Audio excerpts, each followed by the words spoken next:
Hello hi friends, hello ರುಚಿಗಳು by Manasa ಚಾನೆಲ್ಗೆ ಸ್ವಾಗತ. ಫೆಸ್ಟಿವಲ್ ಸೀಸನ್ ಆದ್ರಿಂದ ಇವತ್ತು ತುಂಬಾ ಈಸಿ ಮೆಥಡ್ ಅಲ್ಲಿ ತುಂಬಾ ಸಿಂಪಲ್ ಆಗಿ ರವೆ ಉಂಡೆ, ಟೇಸ್ಟಿ ರವೆ ಉಂಡೆ ಮಾಡೋದು ಹೇಗೆ ಅಂತ ತೋರಿಸ್ತಾ ಇದ್ದೀನಿ ನೋಡಿ. ಅದಕ್ಕೆ ಇವಾಗ ಒಂದು ಮಿಕ್ಸಿ ಜಾರ್ ತಗೊಳ್ಳಿ. ಒಂದು ಅರ್ಧ ಕಪ್ ಚಿಪ್ಪಷ್ಟು ಕೊಬ್ಬರಿನ ಈ ತರ ಕಟ್ ಮಾಡ್ಕೊಂಡು ಅದನ್ನ ಪುಡಿ ಮಾಡ್ಕೊಳ್ಳಿ. ಅರ್ಧ ಚಿಪ್ ಸಾಕು, ಅರ್ಧಕ್ಕಿಂತ ಕಡಿಮೆ ತಗೊಂಡ್ರು ಪರವಾಗಿಲ್ಲ. ನಾನು ಅರ್ಧ ಚಿಪ್ ತಗೊಂಡಿದ್ದೀನಿ ನೋಡಿ. ಈ ತರ ಇಷ್ಟು ಪುಡಿ ಪುಡಿ ಆದ್ರೆ ಸಾಕು, ತುಂಬಾ ನುಣ್ಣಗ್ ಬೇಡ, ಇಷ್ಟು ತರಿ ತರಿ ಆಗಿದ್ರೆ ಚೆನ್ನಾಗಿರುತ್ತೆ. ಇವಾಗ ಅದನ್ನೊಂದು ಬೌಲ್ಗೆ ಹಾಕೊಳ್ಳಿ. ಮತ್ತೆ ಸೇಮ್ ಕಪ್ಪಲ್ಲಿ 1 ಕಪ್ ಅಷ್ಟು ಸಕ್ಕರೆನ ತಗೊಳ್ಳಿ. ಮತ್ತೆ ಒಂದು 6ರಿಂದ 7 ಏಲಕ್ಕಿ ಕೂಡ ಅದಕ್ಕೆ ಹಾಕೊಳ್ಳಿ ಬಿಡಿಸ್ಕೊಂಡು. ಅದನ್ನು ಕೂಡ ನೈಸ್ ಪೇಸ್ಟ್ ಮಾಡ್ಕೊಳ್ಳಿ. ಈ ತರ ನೋಡಿ, ಈ ತರ ಪುಡಿಯಾಗಿ ನೋಡಿ, ಇಷ್ಟು ನೈಸ್ ಆಗಿದ್ರೆ ಚೆನ್ನಾಗಿರುತ್ತೆ. ಇವಾಗ ಒಂದು ಬಾಣ್ಲಿಗೆ ನಾನು ಒಂದ್ 4-5ರಿಂದ 5 ಸ್ಪೂನ್ ಅಷ್ಟು ತುಪ್ಪ ಹಾಕೋತಾ ಇದ್ದೀನಿ. ಮತ್ತೆ ನಾನು ಇದಕ್ಕೆ ಚಿರೋಟಿ ರವೆ ತಗೊಂಡಿದ್ದೀನಿ. ಚಿರೋಟಿ ರವೆನಲ್ಲಿ ಮಾಡಿದ್ರೆ ಸ್ವಲ್ಪ ಇನ್ನೂ ಟೇಸ್ಟಿ ಆಗಿರುತ್ತೆ, ಸಾಫ್ಟ್ ಆಗಿ ಬರುತ್ತೆ ರವೆ ಉಂಡೆ. ಅದಕ್ಕೆ ನಾನು 2 ಬೌಲ್ ಅಷ್ಟು, ಸೇಮ್ ಬೌಲ್ ಅಲ್ಲಿ 2 ಬೌಲ್ ಅಷ್ಟು ಚಿರೋಟಿ ರವೆ ತಗೋತಾ ಇದ್ದೀನಿ. 2 ಬೌಲ್ ಚಿರೋಟಿ ರವೆಗೆ 1 ಬೌಲ್ ಅಷ್ಟು ಸಕ್ಕರೆ ಮತ್ತೆ 1 ಬೌಲ್ ಅಷ್ಟು ಕೊಬ್ಬರಿ ತುರಿನ ತಗೊಳ್ಳಿ. ನೀವು ಯಾವುದೇ ಬೌಲಲ್ಲಿ ಬೇಕಾದ್ರೂ ತಗೋಬಹುದು. ಅದನ್ನ ಚೆನ್ನಾಗಿ ಸಿಮ್ ಅಲ್ಲಿ ಇಟ್ಕೊಂಡು ಫ್ರೈ ಮಾಡ್ಕೊಳ್ಳಿ. ತುಂಬಾ ಉರಿ ಎತ್ತಿದ್ರೆ ಸೀದೋಗುತ್ತೆ ಕೆಳಗಡೆ ಎಲ್ಲ, ರವೆ ಬೇಗ ಸೀದೋಗುತ್ತೆ ಉರಿಯಿಂದ ಜಾಸ್ತಿ ಇದ್ರೆ.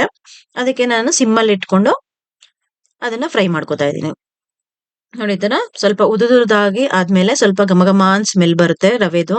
ಫ್ರೈ ಮಾಡ್ತಿರ್ಬೇಕಾದ್ರೆ ಆ ಸ್ಮೆಲ್ ಬಂದಾದ್ಮೇಲೆ ನೀವು ಅದಕ್ಕೆ ಕೊಬ್ಬರಿನ ನಾವು ತುರ್ಕೊಂಡಿದ್ವಲ್ಲ, ರುಬ್ಕೊಂಡು ಗ್ರೈಂಡ್ ಮಾಡ್ಕೊಂಡಿದ್ವಲ್ಲ, ಅದನ್ನ ಕೊಬ್ಬರಿನ ತುರಿನ ಹಾಕೊಳ್ಳಿ. ಅದಕ್ಕೆ ಕೊಬ್ಬರಿ ತುರಿನ ಒಂದ್ 2 ನಿಮಿಷ ಫ್ರೈ ಮಾಡ್ಕೊಳ್ಳಿ.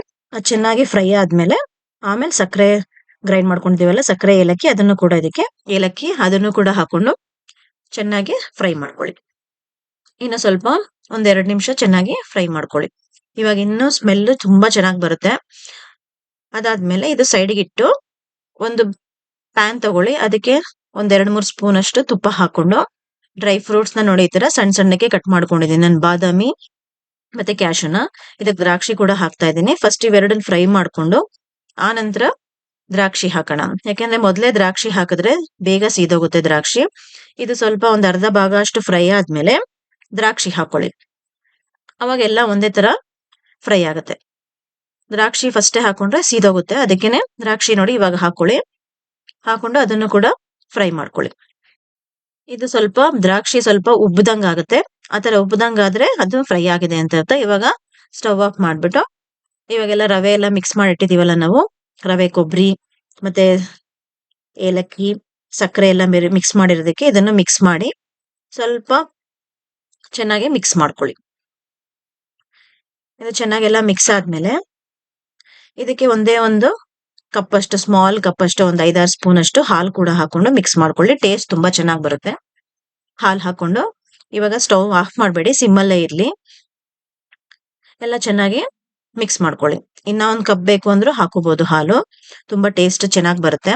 ನಾನು ಆರಿಸಿರೋ ಹಾಲನ್ನ ತಗೊಂಡಿದ್ದೀನಿ. 1 ನಿಮಿಷ ಫ್ರೈ ಆದ್ಮೇಲೆ ಇದನ್ನ ಕೆಳಗಡೆ ಇಳಿಸ್ಕೊಂಡು ಸ್ವಲ್ಪ ಆರ್ಲಿ. ತುಂಬಾ ಬಿಸಿ ಬಿಸಿಯಲ್ಲಿ ಕೈ ಹಾಕಿದ್ರೆ ಕೈ ಸುಟ್ಟೋಗುತ್ತೆ. ಅದಕ್ಕೆ ಸ್ವಲ್ಪ ಆರದ್ಮೇಲೆ ನಾನು ಮತ್ತೆ 1 ಬೌಲ್ ಅಷ್ಟು ಮಿಲ್ಕ್ ತಗೊಂಡು ಸ್ವಲ್ಪನೇ ಹಾಕೊಂಡು ಅದಕ್ಕೆ, ಇದಕ್ಕೂ ಅಷ್ಟೇ ಆರಿಸಿರೋ ಹಾಲನ್ನ ತಗೊಂಡಿದ್ದೀನಿ ನೋಡಿ. ಈ ತರ ಸ್ವಲ್ಪನೇ ಹಾಕೊಂಡು ಉಂಡೆ ಕಟ್ಕೊಳ್ಳಿ. ಈ ತರ ತುಂಬಾ ಜಾಸ್ತಿ ಹಾಕ್ಬೇಡಿ, ಮುದ್ದೆ ಮುದ್ದೆ ತರ ಆಗೋಗುತ್ತೆ. ಸ್ವಲ್ಪನೇ ಹಾಕೊಂಡು ಎಷ್ಟೆಷ್ಟು ಸ್ವಲ್ಪನೇ ಹಾಲು ಹಾಕೊಂಡು ಒಂದ್ ಸ್ವಲ್ಪ ರವೆಗೆನೆ ನೀವು ಈ ತರ ಉಂಡೆ ಕಟ್ಕೊಳ್ಳಿ. ನೋಡಿ ಎಷ್ಟು ಚೆನ್ನಾಗಿ ಉಂಡೆ ಆಗುತ್ತೆ. ಇವಾಗ ನೋಡಿ ಈ ತರ ಎಲ್ಲಾನು ಈ ತರ ಉಂಡೆ ಕಟ್ಕೊಂಡು ಒಂದ್ ಪ್ಲೇಟ್ಗೆ ಹಾಕೊಳ್ಳಿ. ನೋಡಿ ಇವಾಗ ರವೆ ಉಂಡೆ ರೆಡಿ ಆಗಿದೆ. ನೋಡಿ ಎಷ್ಟು ಚೆನ್ನಾಗಿ, ತುಂಬಾ ಟೇಸ್ಟಿಯಾಗಿ ಕಾಣಿಸ್ತಾ ಇದ್ರೆ, ನೋಡ್ತಾ ಇದ್ರೇನೆ ಬಾಯಲ್ಲಿ ನೀರು ಬರ್ತಾ ಇದೆ. ನೋಡಿ ಎಷ್ಟು ಟೇಸ್ಟಿಯಾಗಿ ರವೆ ಉಂಡೆ ರೆಡಿ ಆಗಿದೆ. ಇವಾಗ ಮನೇಲಂತೂ ಮಕ್ಕಳು 2 ದಿನಕ್ಕೆ ಖಾಲಿ ಮಾಡಿದ್ರು ಈ ರವೆ ಉಂಡೆನ. ನೀವು ಮನೆಯಲ್ಲೆಲ್ಲರೂ ಒಂದ್ಸಲ ಟ್ರೈ ಮಾಡಿ ಕಮೆಂಟ್ ಬಾಕ್ಸ್ ಅಲ್ಲಿ ಕಮೆಂಟ್ ಹಾಕಿ ಫ್ರೆಂಡ್ಸ್. ಹಾಗೆ ನನ್ನ ಚಾನೆಲ್ ನ ಸಬ್ಸ್ಕ್ರೈಬ್ ಮಾಡದೇ ಇರೋರು ಇವಾಗಲೇ ಸಬ್ಸ್ಕ್ರೈಬ್ ಮಾಡ್ಕೊಳ್ಳಿ. ನಾನು ಹೊಸ ರೆಸಿಪಿಗಳ ನೋಟಿಫಿಕೇಶನ್ ನಿಮ್ಗೆ ಬರುತ್ತೆ. ಹಾಗೆ ಬೆಲ್ ಐಕಾನ್ ಕೂಡ ಪ್ರೆಸ್ ಮಾಡಿ. Thank you friends.